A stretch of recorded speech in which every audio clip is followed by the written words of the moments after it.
আসসালামু আলাইকুম রহমতুল্লাহ। আমরা যে যেখানে আছি ইনশাল্লাহ ভালো আছি।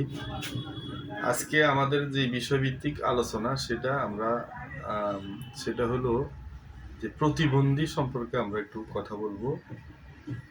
প্রতিবন্ধী আমাদের সমাজে প্রত্যেকটা পিতামাতা প্রতিবন্ধীটাকে একটা নিজস্ব অভিশাপ মনে করে, কিন্তু এই প্রতিবন্ধীকে যদি আমরা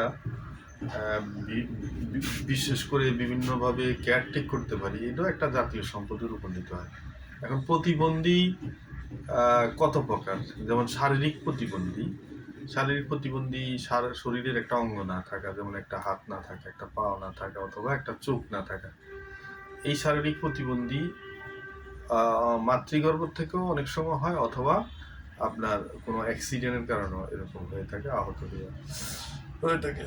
বুদ্ধি প্রতিবন্ধী এই মানুষগুলা শারীরিকভাবে সম্পূর্ণরূপে ঠিক থাকে, কিন্তু তাদের বুদ্ধিমত্তা স্বাভাবিক পর্যায়ে থাকে না, এবং তারা যে সময় যেটা করে বা ইমেচুরিটি থাকে, সেটা হলো বুদ্ধি প্রতিবন্ধী। আর আরেকটা হলো মানসিক প্রতিবন্ধী।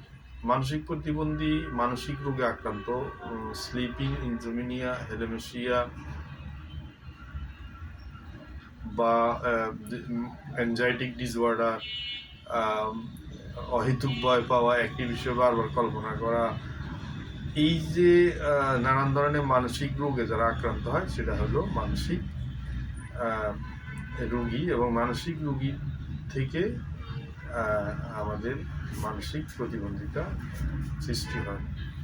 তো আমরা যে প্রতিবন্ধী সম্পর্কে আমরা আসলে প্রথমে একটা শিশু পৃথিবীতে আসলে তার আকার আকৃতি ইত্যাদি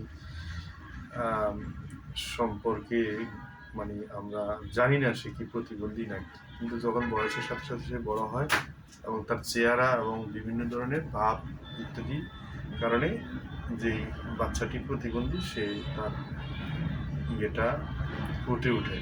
এখন এই প্রতিবন্ধীকেও আমরা যদি যত্ন সহকারে রাখি এবং এদেরকে যদি প্রতিবন্ধী ইনস্টিটিউশন মাধ্যমে এদেরকে কারিগরি শিক্ষায় উন্নীত করা যায়, তো সেই প্রতিবন্ধীও আমাদের একটি জাতীয় সম্পদ হিসাবে আমাদের মাঝে আবির্ভূত হবে, এবং এটা একটা জাতীয় এই সম্পদটা আমরা আমাদের মানব জীবনেও আমাদের দেশের জন্য ব্যবহার করতে পারি।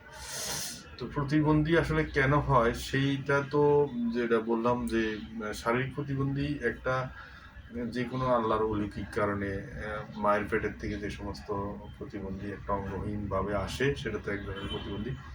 কিন্তু অ্যাক্সিডেন্টালি যেগুলো আহত অথবা কোনো কারণে এই প্রতিবন্ধী কিন্তু বা যে আমাদের দেশে যে মানে দ্বন্দ্ব সংঘাত, মানুষের মধ্যে মারামারি, এই কারণেও প্রতিবন্ধী অঙ্গহানি ঘটে।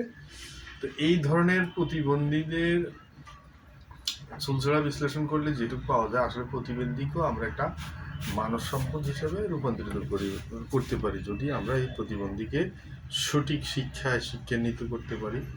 এবং যে শিশুগুলা মানে আপনার হয়, বিশেষ করে কথা বলতে ছোটকাল থেকে একটু কম, মানে যে সময় যেটা হওয়ার সেটা না হয়, সেই প্রতিবন্ধীটা আপনি ইচ্ছা করলে তাকে শিশু ডাক্তার দেখিয়ে ওটাকে রোধ করা যায়। আশা করি আমরা এতক্ষণ প্রতিবন্ধী সম্পর্কে যে আলোচনা করলাম এটা বুঝতে পেরেছেন ইনশাল্লাহ। আসসালামু আলাইকুম রহমতুল্লাহ।